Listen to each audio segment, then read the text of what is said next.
Thank you, Mark. Well, I'll try to pick up from where these two gentlemen left off and give you what I know about the fisheries out here. When I first saw this facility was in 1970, and at that time it was still in a lot of its original state. There was a 16 by 20 Navajo rug right here in the middle of the floor. There were Navajo rugs all over the building, beautiful handcrafted rugs. The furniture was the burl pine.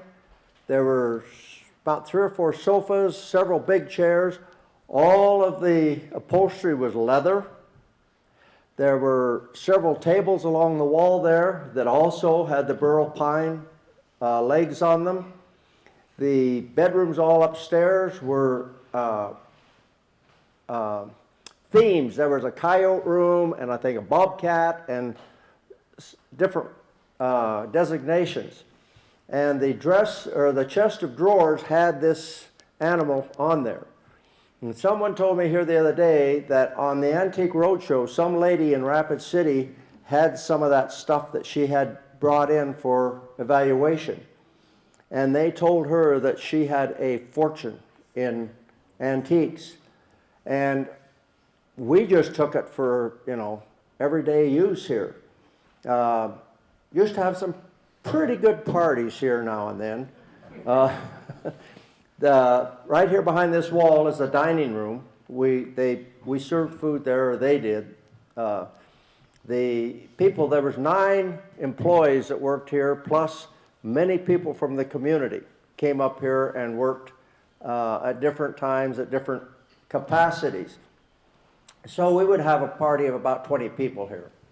And they road between here and Beulah sometimes was rather challenging. There were a couple of times that we got ready to go home and it had rained, and if you didn't have 4-wheel drive, you didn't get out of here.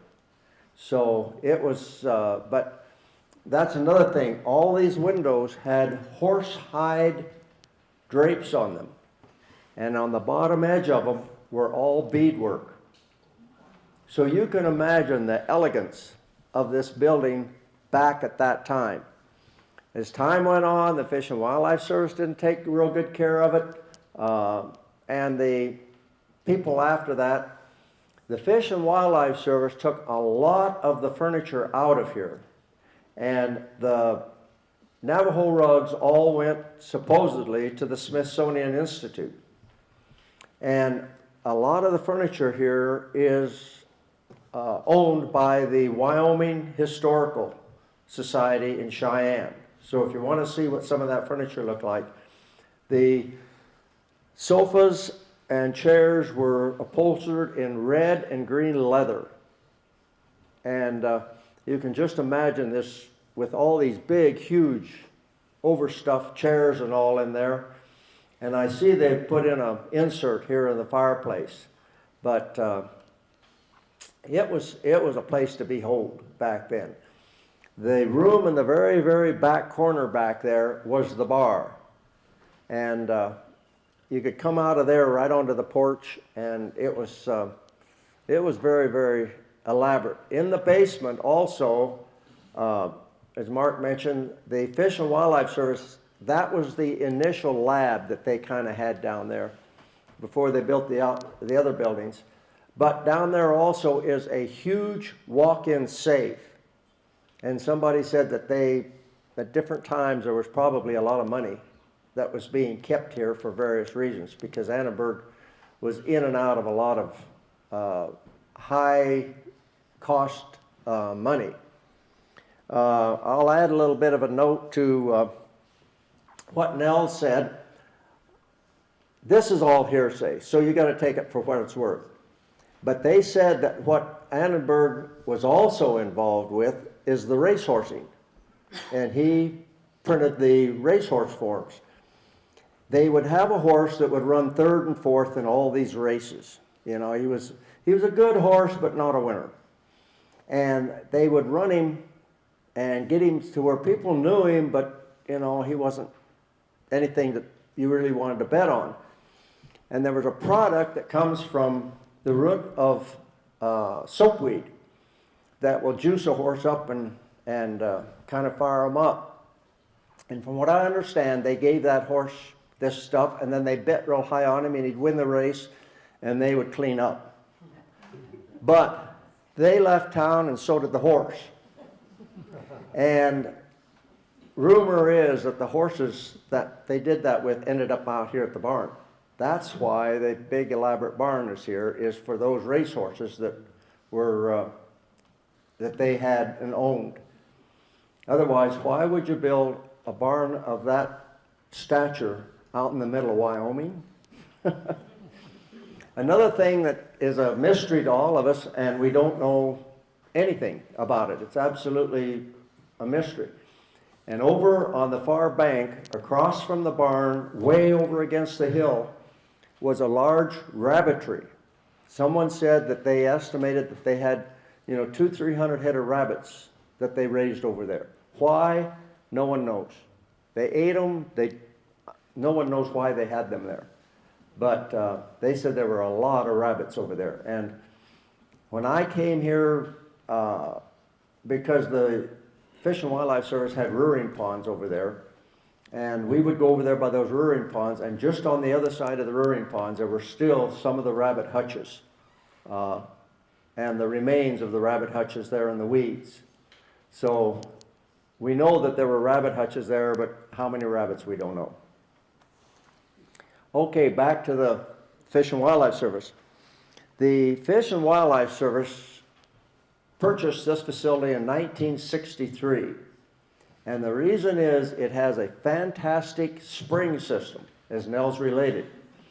Up above here is the spring gallery. It's a building that's probably 12 by 12.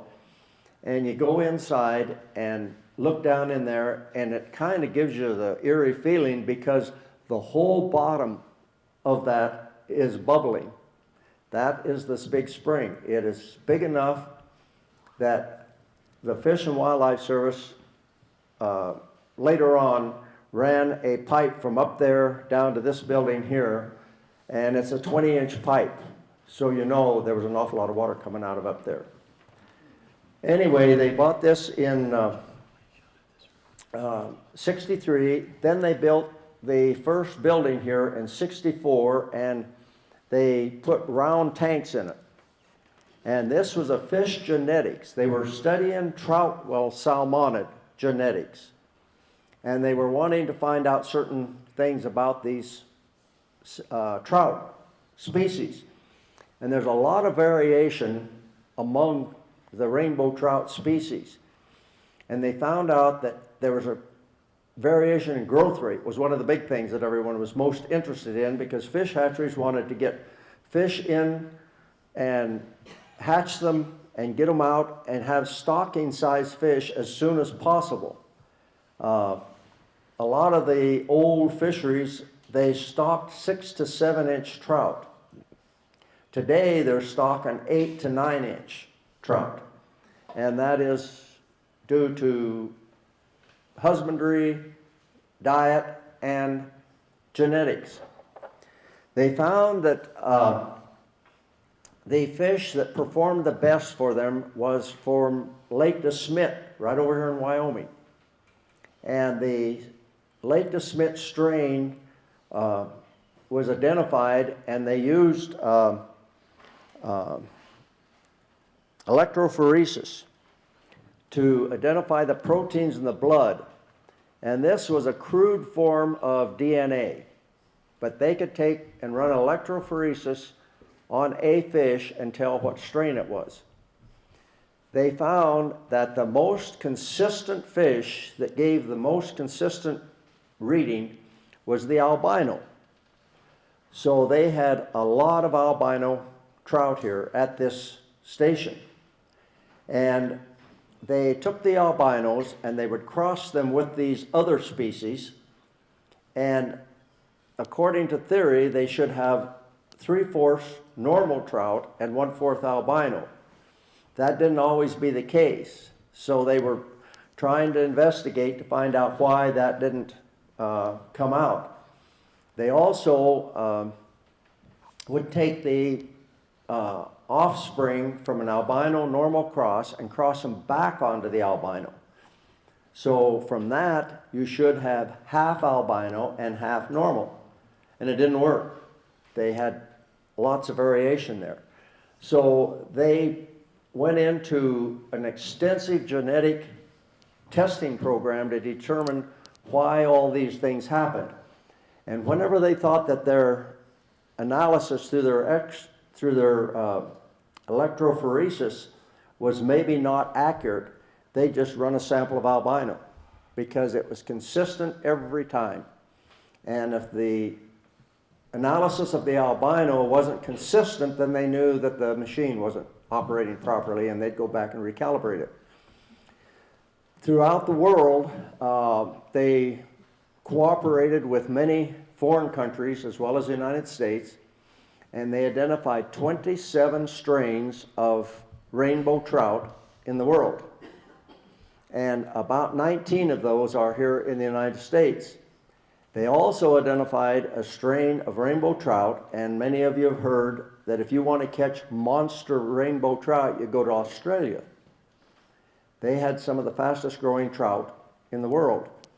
So they brought eggs and semen from the trout of Australia and brought them here and crossed them over with some of the ones that we had here, but they didn't get the same results. They were fast growing, but not at the rate that they were in Australia. And they were working on that quite a long time.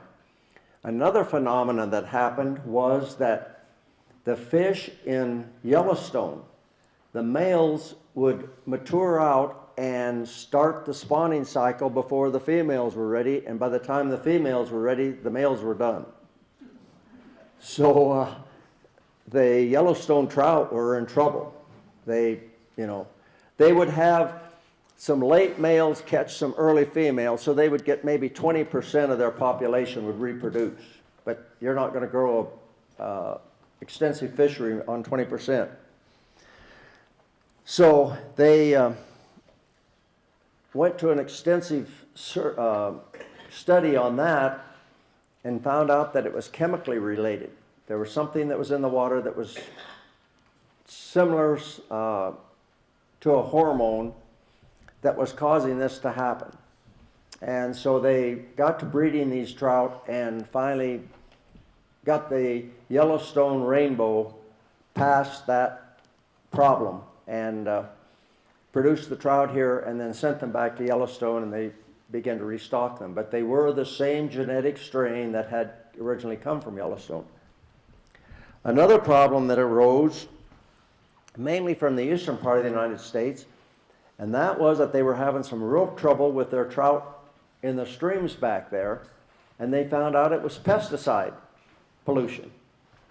And so they identified trout back there that actually did well, even though that pesticide was in the water. So they isolated those fish, brought them out here, identified the strain, and propagated them, and developed trout strains that were tolerant of that pesticide pollution. So this was primarily all the work that they did. They built the wet lab, the one that's up above, in '64. The research lab, which is down below here, was built in '67. And it was a laboratory. The one up above was a rearing station. The water was gathered in the spring gallery up there.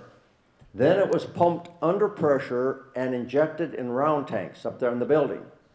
And then from the round tanks, it went out into the rearing ponds. So it was exposed to the air extensively. Then the fish genetics closed. The U.S. Fish and Wildlife Service has two divisions. There's the Fish Hatchery Division and the Research Division. Fish Genetics was a research division. The McNinney Fish Hatchery and the Diet Center were under the Fish Hatchery Division. So we were both U.S. Fish and Wildlife, but we were under two different organizations. Fish Research got a lot of money.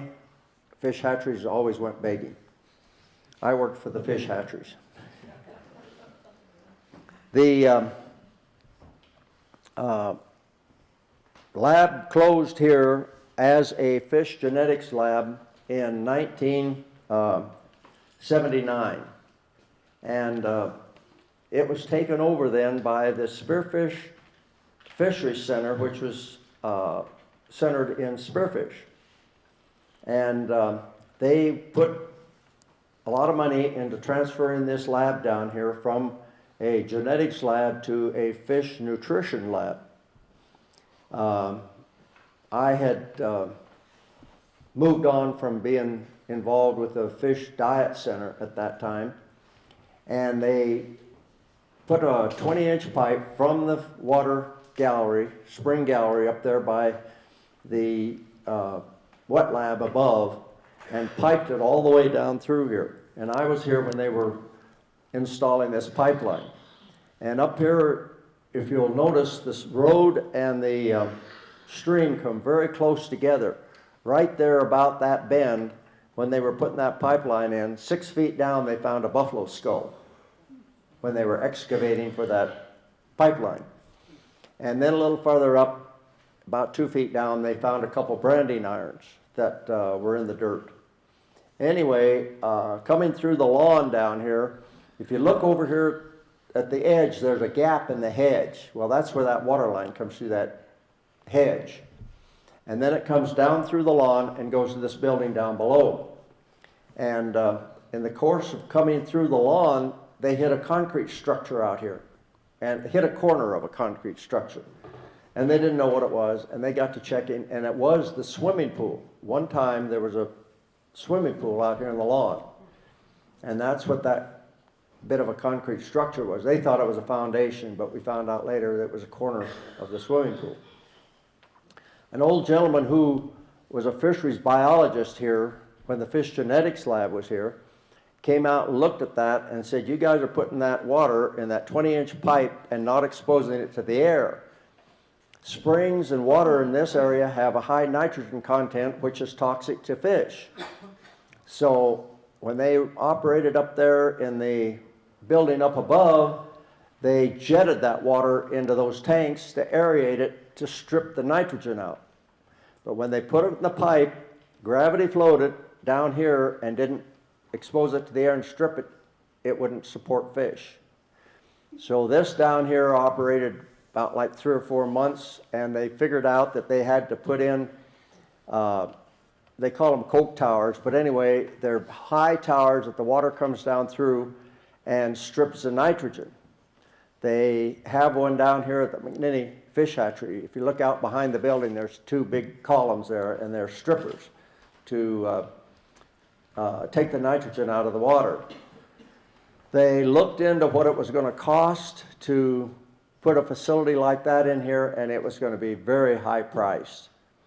The Washington staff reviewed it. They said as much money that they've put in here, which I don't know, it's over $500,000, to upgrade this and then add that on top to it, they just didn't figure it was going to pay out. So they abandoned the whole thing. And that's then when it went up for excess property, and the state of Wyoming then acquired it at that time. And that was about 1980. And so the Diet Center started here in 1979, and it closed in 1981. And so that was the U.S. Fish and Wildlife Service involvement in this facility. So at this time now, what we'll do is we'll kind of break out, and Nels is going to go up to the barn. Mark's going to go over to the garage, and there's an apartment above the garage. And then I'm going to be out here down towards the fish research facility. And so you can kind of, if you want to go from one to the other, to the other, to the other, you can kind of do whatever you please. We do have cookies and punch out here on the on the porch, and we also would like for you to sign the register that we have out there.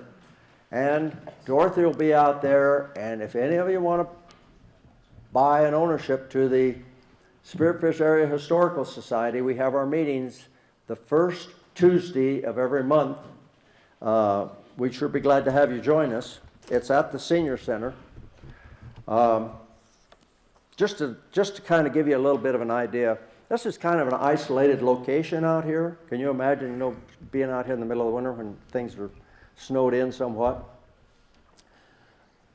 Several of the people that worked here were real good friends of mine: Darrell Curry, Arne Julien, Mike Baker, Terry Cockrell, to name a few. The original director here was Bruno von Limbach, and he lived up to his name. He was a Bruno von Limbach. And when you first met him, you kind of looked at him and thought, oh boy, you got to know him. He was really a wonderful personality. And anyway, but Mike and Terry happened to be two of the couples that lived down here in these apartments. And one Thanksgiving, Sharon Cockrell's parents were visiting. Well, Sharon had a cat, and her mother couldn't have a cat in the house. So parents slept in the bedroom, and Sharon and Terry, they were on the sofa out in the living room. And they had the cat outside. Well, the cat came to the door and would yell. And Terry said he couldn't sleep with that yowly cat. So he'd go out and throw the darn thing up on the roof. And he figured that'd take care of that cat. Shortly later, the cat was back yelling at the door. And Terry couldn't figure out, because that's quite a challenge to get off the roof of that unit down there. So this went on off and on all night long. Next morning, they were down there at coffee, and Terry was sitting there holding his head and drinking coffee, and old Mike Baker was down the table a little ways in a similar situation. And somebody said, boy, you two guys look like you had a rough night. And Terry said, yeah, that dang cat of Sharon would come to the front door and yowl, so I'd throw it up on the roof. Mike said, yeah, the damn thing had come down to us and yowled, so I'd throw it off.